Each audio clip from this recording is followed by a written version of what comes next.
Hello everyone, আজকে হচ্ছে সপ্তমী। আশা করি তোমরা ষষ্ঠীর ব্লগটা দেখেছো, দেখে না থাকলে নিশ্চয়ই দেখে নিও একবার। তো সকাল থেকে আমি একটু ব্যস্ত এই জন্যই, কারণ আমি বানাচ্ছি স্যান্ডউইচ, যেমনটা তোমরা দেখতে পাচ্ছ।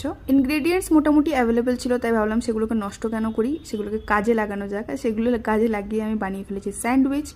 আর এই যে মহারাজা খেতেও শুরু করে দিয়েছিলেন, ওনার খুব ভালো লেগেছে। ওনার আবার এইসব চটপটা খাবার খুব ভালো লাগে, পুকিম্যান বলে কথা না। ওর জন্য আমি ডিম দিয়ে বানিয়ে দিয়েছিলাম, কিন্তু আমার জন্য আমি পুরো আলু আর সমস্ত রকম সবজি দিয়ে বানিয়েছিলাম। কিন্তু আমি না ক্যাপসিকাম দিতে ভুলে গেছিলাম, সেটা দিলে আরও বেশি টেস্টি লাগতো। এই চটপটা স্যান্ডউইচ দিয়ে আমরা দুজনে আজকে জলখাবার খেলাম, আর বেশ টেস্টি হয়েছিল। মানে আমি এখনো যখন ভয়েস ওভার দিচ্ছি না, আমার টেস্টটা মনে পড়ছে, আর আমার কি লোভ লাগছে। আমার মতো লোভী মানুষের এই একটা প্রবলেম, খাবার দেখলে শুধু লোভ লাগে আর খিদে পায়। দুপুরবেলা আমরা স্নান টান করে রেডি হয়ে খাওয়া দাওয়া করে বেরিয়ে পড়েছিলাম ডিক্যাথলনের উদ্দেশ্যে, কারণ আমার পুকিম্যানের শপিং করার ছিল। কে বলে ভাই যে মেয়েরা শুধু শপিং করতে পছন্দ করে? এই পুকিম্যানকে দেখতে হয়, কি হারে যে শপিং করতে পছন্দ করে, মানে না দেখলে জাস্ট বিশ্বাস করবে না তোমরা। ও কিন্তু একের পর এক শপিং করে গেছে, আর আমি বসে বসে ফুল ল্যাদ খেয়েছি আর ওকে শ্যুট করেছি।